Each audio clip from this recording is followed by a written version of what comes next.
जैसा कि आप सब जानते हैं, मैं हूं बाबा दानव कुशलवीर। मेरे एक सीनियर है मेरे ऑफिस में। उन्होंने मुझे कहा था, हालांकि मैं उनका नाम अभी नहीं ले सकता, उनसे पूछकर उनका नाम लूँगा, लेकिन उन्होंने कहा था कि तुम MKR बोलकर नाम ले सकते हो। तो उन्होंने मुझे बोला था कि ये जो वीडियो है, जो वीडियो में मैं 2 लोगों का नाम लेता हूँ, इनका मेरी ज़िंदगी से क्या लिंक है, उसके बारे में उनको जानना है।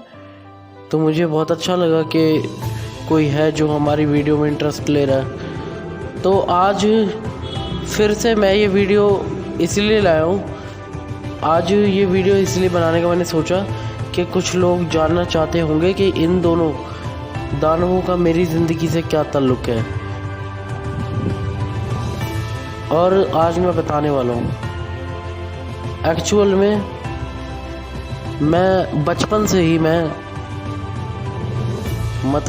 एक ऐसा इंसान रहा जिसे अजीबोगरीब चीज़ें काफ़ी पसंद आती थी।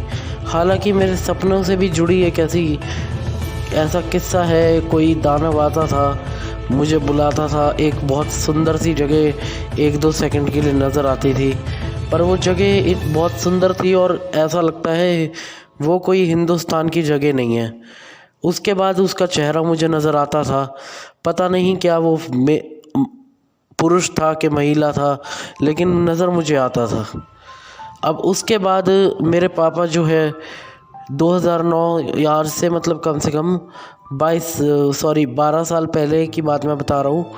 2009 की 2010 जो ये साल रहे हैं उसके आसपास की मैं बात बता रहा हूँ। मेरे पापा WWE बहुत देखा करते थे। तो WWE में जब मैंने एक बार ये आंद्रे द जायंट नाम के शख्स को देखा था, तब मुझे उसका नाम भी नहीं पता था, लेकिन उसकी अजीब सी पर्सनैलिटी ने मुझे आकर्षित करा था।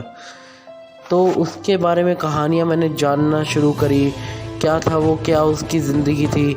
हालांकि मुझे ये भी बाद में पता चला कि अमेरिका में लोग उसे पूछते भी हैं, और वो आदमी जो था, वो राक्षस जो था, वो दानव जो था, वो दुनिया से भीड़ और दुनिया की भीड़ से अलग रहना चाहता था। उसने ज़िंदगी में वो सब हासिल करा जो वो चाहता था,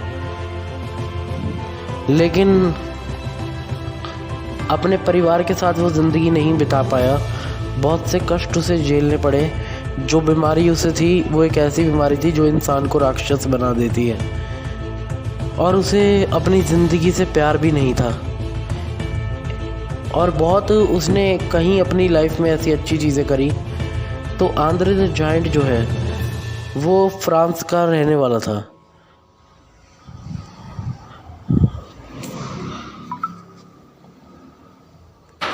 मुझे आज तक भी ये समझ नहीं आया कि क्यों एक तो ये और एक ईदी अमीन, युगांडा का राष्ट्रपति, मेरे सपने में आने लगे रोज़ के रोज़। मौत के बाद कैसे वो दिखते होंगे वैसे मुझे दिखाई देने लगे, और अब तो नहीं पर काफ़ी पहले, और अभी भी 1-2 बार कई बार दिखाई देते हैं।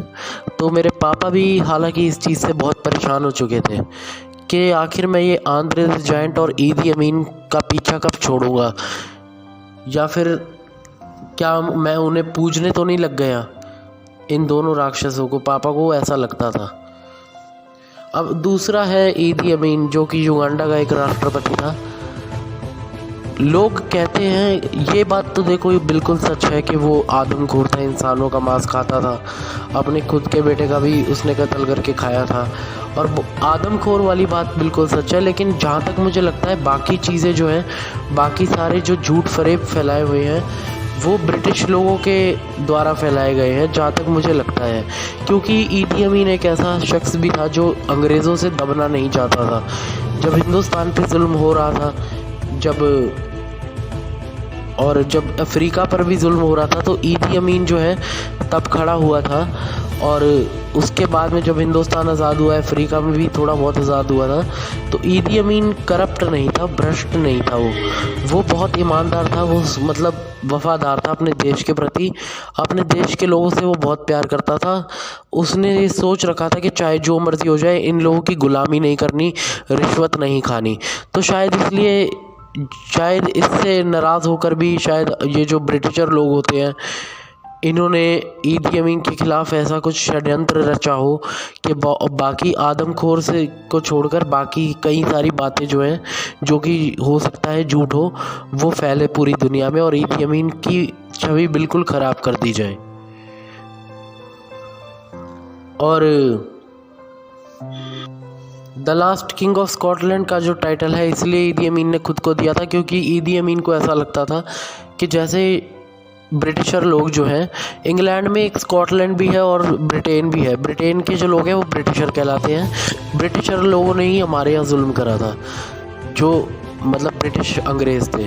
तो ईदी अमीन को ऐसा लगता था कि जो कि बिल्कुल सच भी था, कि जैसे ब्रिटिशर लोग जो हिंदुस्तान और अफ्रीका के ऊपर भी जुल्म करते हैं, वैसे ही स्कॉटलैंड के लोगों पर भी वो जुल्म करते हैं। तो इसलिए, और स्कॉटलैंड के कुछ लोगों ने, कुछ सैनिकों ने ईदी अमीन का माओ के ख़िलाफ़ जो लड़ाई थी उसमें साथ भी दिया था। इसलिए उसे लगता था कि स्कॉटलैंड के लोग भी बहुत अच्छे होते हैं और ब्रिटिशर लोग इन पर भी जुल्म करते हैं। और वो बात काफ़ी हद तक सच भी है, ये बात सच भी है दोस्तों। तो इसलिए उसने खुद को अपना टाइटल दिया स्कॉटलैंड का अंतिम राजा। तो ये जो दोनों हैं, इनकी ज़िंदगी में काफ़ी दर्द था। कुछ चीज़ें पता नहीं इनसे रिलेटेड मुझे पसंद है, मतलब ये लोग मतलब मुझे पसंद है। आज भी मैं ये नहीं कहूँगा कि बिल्कुल पसंद नहीं है, मैं कहूँगा ये दोनों मुझे पसंद है। तो इन दोनों का ये इतना लिंक तो कम से कम रहा है मेरी ज़िंदगी से। आगे का और कुछ पता नहीं, लेकिन वीडियो में इन लोगों को सोचकर भी मैंने कई वीडियो बनाई है।